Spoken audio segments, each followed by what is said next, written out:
Petrificus totalus, Wingardium Leviosa. Salut! Toi aussi, t'aimerais trop regarder Harry Potter, mais tes parents disent que t'es trop petit? Alors cet épisode est fait pour toi. Tu vas pouvoir découvrir l'histoire avant même de voir le film, mais surtout, dès que t'auras l'âge, je te conseille de lire le livre. Car c'est trop bien et tu en apprendras beaucoup plus que dans le film ou dans mon podcast. Moi, je vais juste faire un petit résumé de ce qui se passe dans l'histoire. Harry Potter, pour ceux qui ne connaissent pas, c'est l'histoire d'un garçon spécial qui découvre qu'il est sorcier le jour de ses 11 ans. On va commencer avec le premier tome qui s'appelle Harry Potter à l'école des sorciers.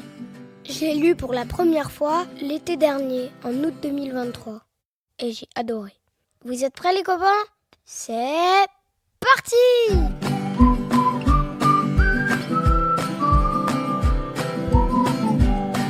Arrêtez les écrans, lisez des livres ou écoutez les podcasts d'Oden.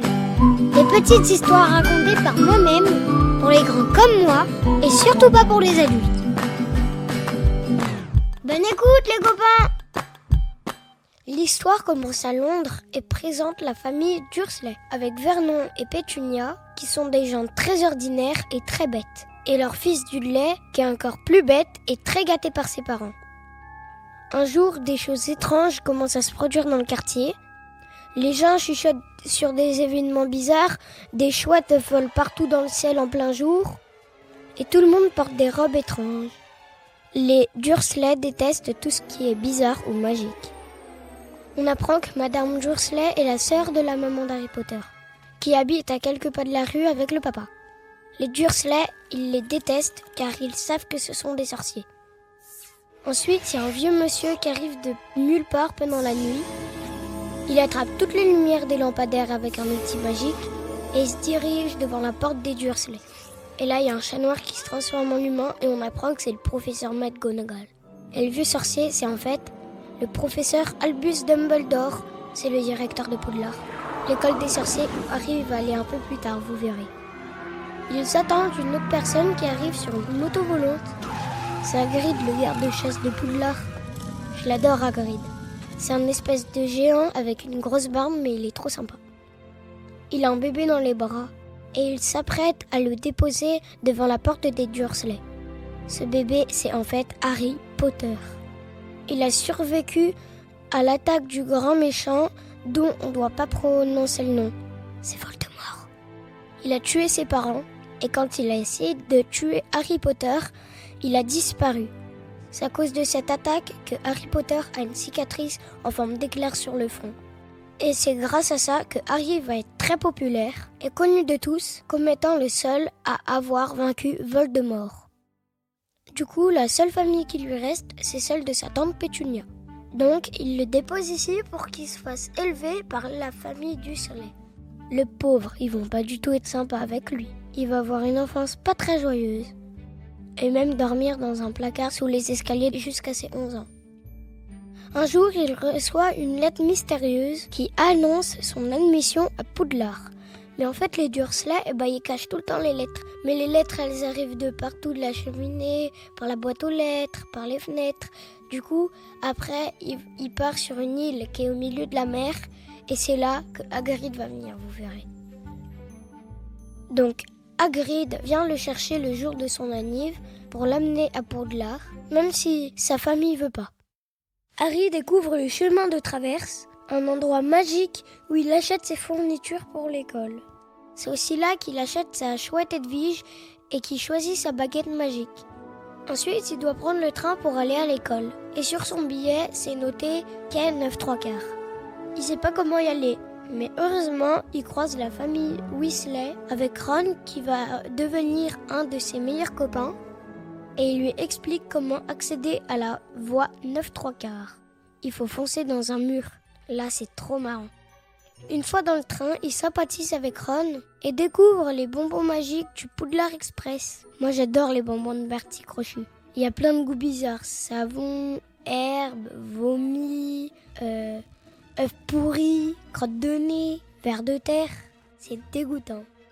On fait aussi la rencontre de Croutard, le rat de Ron, Neville qui a perdu son crapaud, et Malfoy, le méchant blond qui est jaloux d'Harry Potter. Ah, il y a aussi Hermione Granger qui va devenir sa meilleure copine. Une fois arrivé à Poudlard, Harry découvre le château. Il entre dans la grande salle où le chapeau magique répartit les élèves dans les différentes maisons.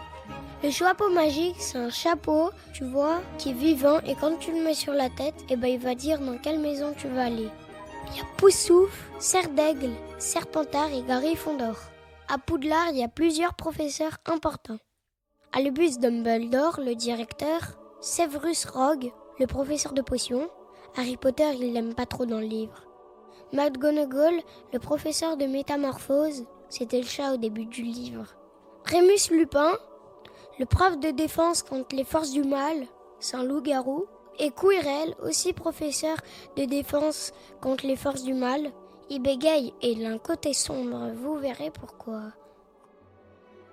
Pendant l'année, Harry Potter, il devient ami avec Ron Weasley, le garçon du train avec les cheveux roux. Il est courageux mais parfois maladroit. Et Hermione Granger, une des meilleures élèves. Elle est parfois un peu énervante parce qu'elle sait toujours tout.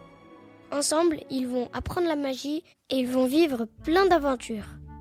Par exemple, un jour, ils se font attaquer par un troll géant qui est rentré dans l'école. Ah aussi, Harry Potter, il rejoint l'équipe de Quidditch. Le Quidditch, c'est comme du foot, mais qui se joue avec des balais volants. Il y a 4 balles, 7 joueurs par équipe, et l'objectif, c'est de marquer des buts avec le soif. Aussi, il y a des cognards qui vont très vite et qu'il faut éviter de se prendre. Et surtout, il y a le vif d'or que l'attrapeur doit essayer d'attraper. Et Harry Potter, il devient le nouvel attrapeur de l'équipe de Gryffondor. Avec Ron et Hermione, ils vont aussi se retrouver à explorer les secrets de l'école. Un jour, l'escalier qui bouge tout seul les amène dans une salle secrète. Et là, ils vont découvrir un chien géant à 3 têtes qui couvre une trappe. Ils vont mener leur enquête pour savoir ce qu'il y a derrière la trappe. Ils apprennent que c'est le chien de leur ami Hagrid. Il s'appelle Touffu.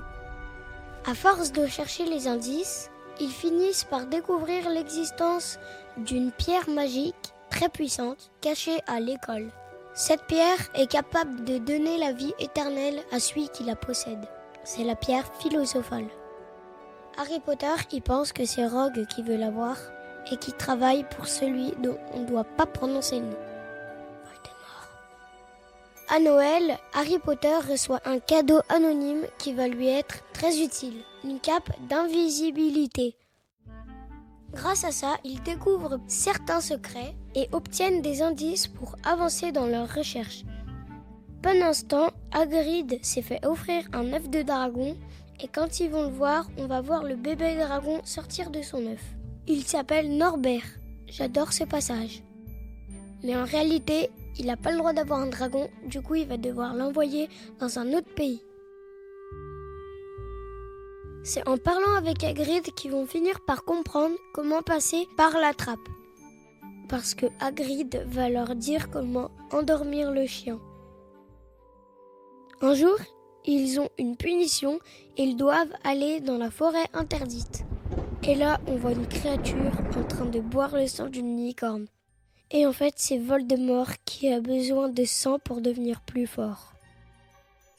Ensuite, il retourne devant le chien à 3 têtes et en voulant passer par la trappe, il réalise que quelqu'un les a devancés. Et il a installé une harpe qui joue toute seule pour endormir le chien. Là, ils vont relever plein de défis trop cool. Il va y avoir des plantes carnivores, il va y avoir des clés volantes. En fait, les clés volantes, Harry, il doit monter sur le balai et attraper une clé qui vole pour après pouvoir ouvrir la porte qui mène au prochain défi. Prochain défi, c'est des échecs géants et vivants.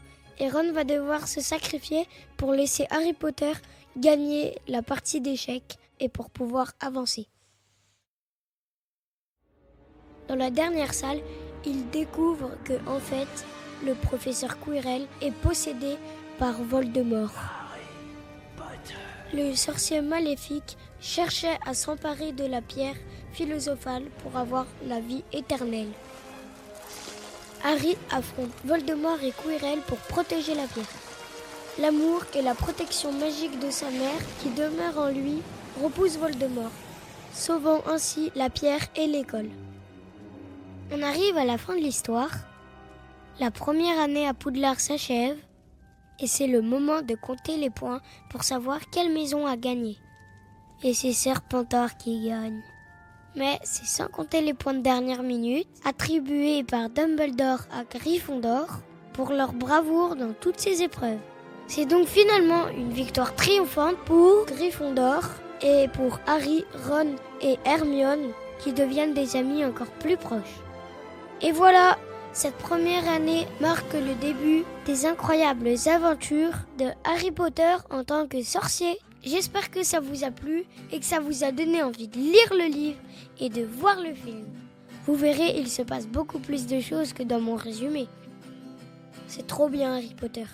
Il y a 7 livres à lire, mais attention, plus Harry Potter grandit, plus c'est pour les grands. Donc soyez pas trop pressés comme moi.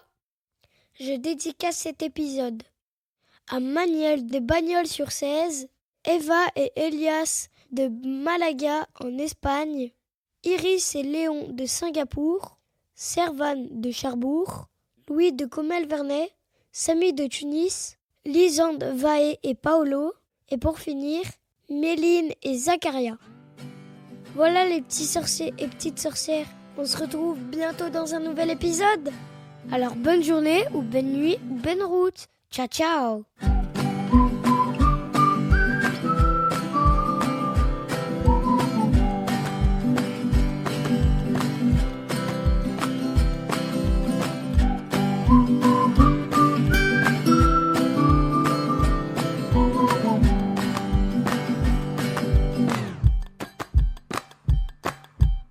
Eps, j'ai oublié de vous dire, c'est bientôt Noël. Alors j'espère que vous êtes sages avec vos parents. Joyeux Noël tout le monde!